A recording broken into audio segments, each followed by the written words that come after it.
Hello बच्चों, जेपीआईसी digital stream में आपका स्वागत है। बच्चों, आज के इस वीडियो में हम बात करेंगे कक्षा 9 गणित के अध्याय 1 जिसका नाम है संख्या पद्धति अर्थात नंबर सिस्टम के एक बड़े ही इंपॉर्टेंट टॉपिक के बारे में जिसका नाम है बच्चों हर का परिमेयीकरण करना। और आपको हम बताएं कि बच्चों ये बड़ा ही इंपॉर्टेंट टॉपिक है क्लास 9th के लिए भी, 10th के लिए भी, और आगे चलकर आप लोग जब भी पढ़ाई करेंगे तो वहाँ पर हर के परिमेयीकरण के कंसेप्ट का बहुत ही ज़्यादा यूज़ होता है। सो वीडियो बहुत ही इंपॉर्टेंट और साथ ही साथ बहुत ही इंटरेस्टिंग होने वाला है। सो वीडियो को लास्ट तक देख करके अपने सारे कंसेप्ट को क्लियर कर लीजिए। साथ ही साथ बच्चों हम आपसे ये भी कहना चाहेंगे कि अगर अभी तक आप लोगों ने प्रीवियस वीडियोस को देख करके अपने कंसेप्ट को क्लियर नहीं किया है तो उन सारी वीडियोस को भी जाकर के आप देख लीजिए। सर वीडियो कहाँ मिलेंगे? डेली आपको व्हाट्सएप ग्रुप में मैं सेंड करता हूँ। साथ ही साथ जेपीआईसी डिजिटल स्ट्रीम वीडियो के चैनल पर यूट्यूब पर आप लोगों को वहाँ पर सारे के सारे वीडियोज़ मिल जाएंगे। उन सभी वीडियोज़ को देख करके आप अपने सिलेबस को कम्प्लीटली कवर कर सकते हैं हमारे साथ। ठीक है बच्चों, तो कोई भी दिक्कत हो, किसी दिन अगर आप वीडियो नहीं देख पाते हैं तो प्रयास ये करिए नेक्स्ट डे 2 वीडियो देखिए, पुराना वाला भी और आज वाला भी, और उसको आप लोग कंप्लीट कर लीजिए। ठीक है बच्चों, आइए हम अपना टॉपिक स्टार्ट करते हैं जिसका नाम है बच्चों हर का परिमेयीकरण, रैशनलाइजेशन ऑफ डिनोमिनेटर। देखो, रैशनलाइजेशन मीन्स परिमेयीकरण का मतलब परिमेय संख्या से बना हुआ है। देखो बच्चों, आपने देखा कि जब कभी भी किसी भी अभाज्य संख्या के ऊपर या पूर्ण वर्ग संख्या ना हो उसके ऊपर रूट लग जाता है तो वो अपरिमेय संख्या हो जाती है। जैसे मान लो बच्चों √5 लिखा, यह एक अपरिमेय संख्या है। तो आपको हम बताएं बच्चों, जब कोई भी संख्या परिमेय रूप में हो या P/Q के रूप में हो अर्थात जब भिन्नात्मक रूप में हो तो बच्चों उसके हर में नेगेटिव साइन लगा हुआ होगा, माने ऋण का चिन्ह लगा हुआ हो, या उसमें दशमलव लगा हुआ हो, या उसमें रूट लगा हुआ हो। ये प्रॉपर तरीका नहीं होता है भिन्न को लिखने का। इसलिए हम लोग किसी भी भिन्न के हर में अपरिमेय संख्या को रहने नहीं देना चाहते हैं। किसी भी भिन्नात्मक संख्या के जो हर में अपरिमेय संख्या हो उसी को परिमेय बना देना ही बच्चों उसका परिमेयीकरण कहलाता है। आइए समझते हैं कैसे। जैसे एक छोटा सा एग्जांपल सबसे पहले हम लेते हैं बच्चों 1/√2, एक बहुत ही प्यारा सा और बहुत ही छोटा सा एग्जांपल है बच्चों। 1/√2 आपके सामने है। आपको करना क्या है, इस 1/√2 का परिमेयीकरण करना है। 1/√2 का परिमेयीकरण करने से तात्पर्य है कि बच्चों हर में जो आपको ये √2 दिख रहा है, देखो हर में जो आपको √2 दिख रहा है वो आप लोगों को नहीं चाहिए। तो ज़बरदस्ती तो मैथमेटिक्स में हम कुछ कर नहीं सकते हैं, है ना।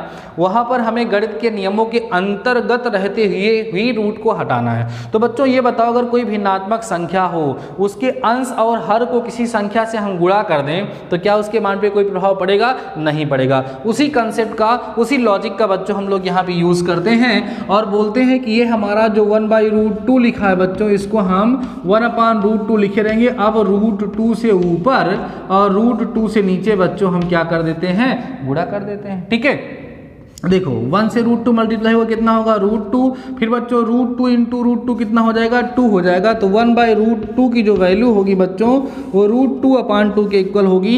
ये दोनों आपस में बराबर भी है। साथ ही साथ आप देखेंगे बच्चों इसका जो हर है इसके हर में से अपरिमेय संख्या खत्म हो गई, वो अंश में चल गई, तो हर का परिमेयीकरण हो गया। आप कहोगे सर अंश का परिमेयीकरण भी करना चाहिए। नहीं सर, हमने आपको बताया कि हर में दशमलव वाली संख्याएं, ऋणात्मक संख्याएं और रूट लगी हुई संख्याएं शोभा नहीं देती हैं, वो एक प्रॉपर मेथड नहीं होता है, इसलिए उसका हम लोग परिमेयीकरण कर देते हैं। आइए कुछ और एग्जांपल देखते हैं बच्चों हर के परिमेयीकरण का। जैसे मान लीजिए, तो पहला एग्जांपल था, कोई और एग्जांपल जैसे बच्चों लिखा है 1/2√3।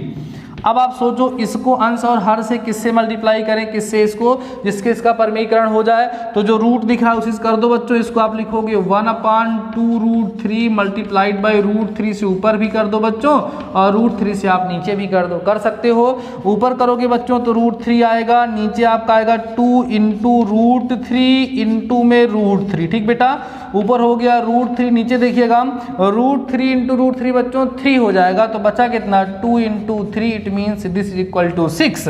तो आपको मिल जाएगा √3/6 और बच्चों यही आप लोगों का आंसर हो जाएगा। समझ में आ रही बात? तो ये तो बहुत ही आसान एग्जाम्पल हमने आपके साथ डिस्कस किया। कुछ और भी अच्छे एग्जाम्पल लेते हैं। जैसे बच्चों आप देखो लिखा है 1/√3 + √2। अब इसके हर का हमें परिमेयकरण करना है, मीन्स हर में जो अपरिमेय संख्या हमें दिख रही है बच्चों, उस अपरिमेय संख्या को हमें हर में से हटाना है। तो जब कभी भी हर में आप देखोगे दो संख्याएं प्लस या माइनस के साथ होंगी तो हमेशा उसकी संयुग्मी ढूंढेंगे। क्या ढूंढेंगे बच्चों? संयुग्मी, जिसको हम लोग बोलते हैं कॉन्जुगेट इंग्लिश में। संयुग्मी क्या होती है सर? जैसे बच्चों a प्लस बी लिखा है तो a प्लस बी की संयुग्मी a माइनस बी होगी। संयुग्मी का मतलब गुणा करने पर a square minus B square की आइडेंटिटी अर्थात सर्वसंख्या बन जाए तो वही उसकी संयुग्मी कहलाती है। अब आप सोचो यहाँ पर बच्चों a प्लस बी के फॉर्म में क्या लिखा है? √3 प्लस √2। तो अगर हम √3 माइनस √2 से न्यूमरेटर माने अंश और हर दोनों को गुणा कर देते हैं, इन दैट केस हमारी इस दी गई संख्या के हर का परिमेयकरण हो जाएगा। तो आइए करते हैं 1/√3 प्लस √2। ठीक बेटा, ऊपर और नीचे हमने कहा मल्टीप्लाई करोगे, एक बार और लगा लेते हैं, इक्वल टू √3 प्लस √2 लिख के बच्चों यहाँ पे आप किससे मल्टीप्लाई करोगे? √3 माइनस √2 से, और ऊपर किससे मल्टीप्लाई करोगे बच्चों? √3 माइनस √2 से। इस तरीके से आपने मल्टीप्लाई कराया। अब देखो बच्चों ऊपर तो आपको √3 माइनस √2 ही मिलेगा, नीचे आप देखेंगे तो बच्चों √3 का स्क्वायर हो जाएगा, माइनस में √2 का स्क्वायर हो जाएगा, ऊपर बचा √3 माइनस √2। अब देखो बच्चों √3 का स्क्वायर कितना होता है? 3, √2 का स्क्वायर कितना होता है बच्चों? 2, तो 3 माइनस 2 करोगे तो 1 ही आएगा। 3 माइनस 2 जब आप करोगे तो 1 आएगा, तो ऊपर बचा कितना? √3 माइनस √2, नीचे 1 लिखने की जरूरत नहीं है। ये बच्चों क्या हो जाएगा? आंसर हो जाएगा। और सिंपली आप लोगों ने देखा कि इस दी गई भिन्नात्मक संख्या के हर का परिमेयीकरण हो गया, अर्थात इसके हर में से जो अपरिमेय संख्या थी वो खत्म हो गई, वो अंश में पहुंच गई, इसलिए इसके हर का परिमेयीकरण हो गया। और कोई एग्जाम्पल देखते हैं।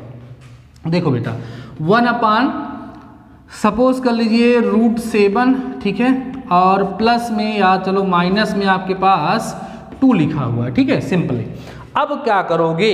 इसका कॉन्जुगेट क्या होगा सर? कुछ लोग बच्चे सोचते हैं कि √7 से खाली मल्टीप्लाई कर दो काम बन जाएगा। नहीं बेटा, जब यहाँ पर हर में दो संख्याएं प्लस या माइनस के साथ लगी हुई होंगी तो आप हमेशा ध्यान रखिएगा कि वहाँ पर आपको इनके कॉन्जुगेट से मल्टीप्लाई और ऊपर नीचे करना पड़ेगा, अंश और हर दोनों को। तो देखो बेटा ये हमारा जो √7 और माइनस का 2 है, इसका कॉन्जुगेट √7 प्लस 2 होगा। √7 प्लस 2 जो होगा उसी से अंश और हर को जब मल्टीप्लाई करेंगे तब इसके हर का परिमेयीकरण हो जाएगा। तो आइए करते हैं बच्चों, 1/√7 minus 2 equal to 1/√7 minus 2 multiply करिएगा इधर किससे? √7 प्लस 2 से नीचे भी और √7 प्लस 2 से बच्चों ऊपर भी। ऐसे ही तो करते हैं, करता लो भाई। तो होगा बच्चों कितना? √7 प्लस 2 और नीचे हो जाएगा √7 का स्क्वायर माइनस 2 का स्क्वायर, क्योंकि यहाँ पे सरसंख्या लग गई a² माइनस b²। तो क्या मिला आपको? √7 प्लस 2 अपान में √7 का स्क्वायर बच्चों 7 होगा, यहाँ पर 2 का स्क्वायर कितना होगा? 4। सॉल्व करोगे आपको मिलेगा √7 प्लस 2 अपान में 7 में से 4 चला गया 3। ये बच्चों आपका आंसर हो जाएगा। तो काफ़ी हद तक आप लोग समझ गए होंगे बच्चों कि हर के परिमेयीकरण का क्या मतलब है और इसके बेसिस पे क्वेश्चन किस तरीके से हम लोगों से पूछे जा सकते हैं। तो आइए भी आप लोग इस वीडियो को पास करके इतने सारे कंसेप्ट को नोट कर लीजिए, देन मैं आप लोगों को कुछ क्वेश्चन और कराता हूँ। Pause the video and note down. देखते हैं बच्चों कुछ और एग्जाम्पल जिसकी हेल्प से थोड़े कंसेप्ट धीरे और अच्छे से क्लियर होंगे आप लोगों के। अभी मैं अपनी तरफ से एग्जाम्पल दे रहा हूं आप लोगों को, इसको आप लोग समझते चलिए बच्चों। उसके बाद फिर अभी हम लोग एक्सरसाइज के क्वेश्चन भी सॉल्व करेंगे नेक्स्ट वीडियो में। अभी सारे कंसेप्ट को आप लोग खूब ढंग से समझ डालिए, ठीक है। देखिए कोई एग्जाम्पल और देखते हैं बच्चों की एग्जाम्पल। जैसे मान लो लिखा है √3 अपान √5 और माइनस में बच्चों √3 लिखा हुआ है, ठीक है। अब इसके हर का परिमेयीकरण करना। देखो यहाँ पर जो संख्या हमने लिखी, देखो बच्चों जो हम आपको एग्जाम्पल दे रहे हैं वो डिफरेंट टाइप्स के दे रहे हैं, अलग अलग प्रकार के उदाहरण हम आप लोगों को दे रहे हैं, जिससे आप हर प्रकार के उदाहरण पे थोड़ी थोड़ी आपकी प्रैक्टिस हो जाए और आपको कोई दिक्कत ना हो।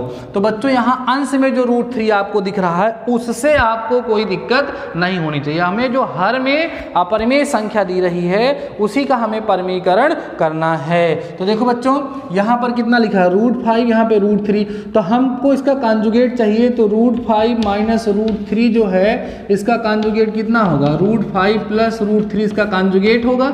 इसी के कॉन्जुगेट से इसी की सगमी से ऊपर नीचे आप क्या करोगे, गुणा कर दोगे। कितना आएगा बच्चों √3, ऊपर आएगा आपका √5 और प्लस बच्चों कितना √3, नीचे आपको मिलेगा √5 माइनस √3 मल्टीप्लाइड बाई √5 और प्लस कितना बच्चों √3। चलो ठीक है, अब देखो ये √3 अंदर मल्टीप्लाई होगा बच्चों, तो अंदर जाएगा तो √5 इंटू √3 मतलब √15 हो जाएगा। इसके साथ जाएगा तो √3 इंटू √3 बच्चों 3 हो जाएगा, और नीचे a माइनस बी और a plus B, A square minus B square की सर्व संख्या बन जाएगी।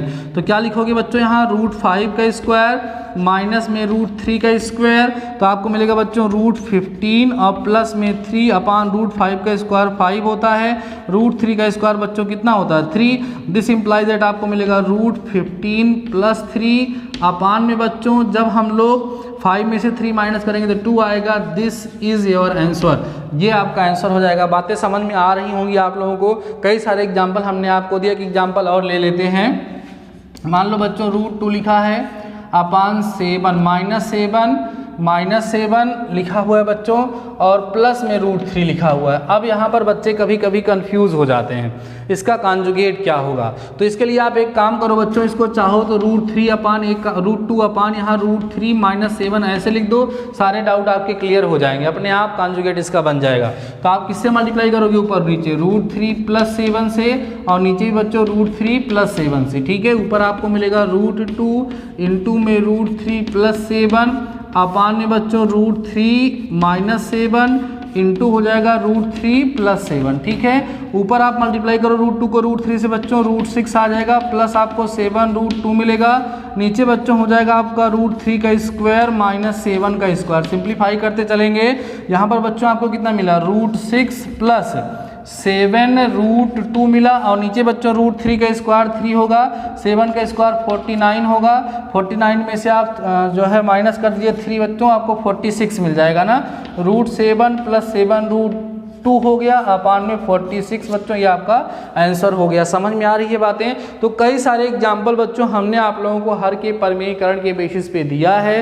अब आप लोगों को कोई डाउट नहीं होगा हर के परमेयीकरण का। मैं इसके बेसिस पे कुछ एग्जाम्पल आप लोगों को करने के लिए देता हूँ, 2 क्वेश्चंस को आप लोग करके मेरे पास सेंड कर देंगे।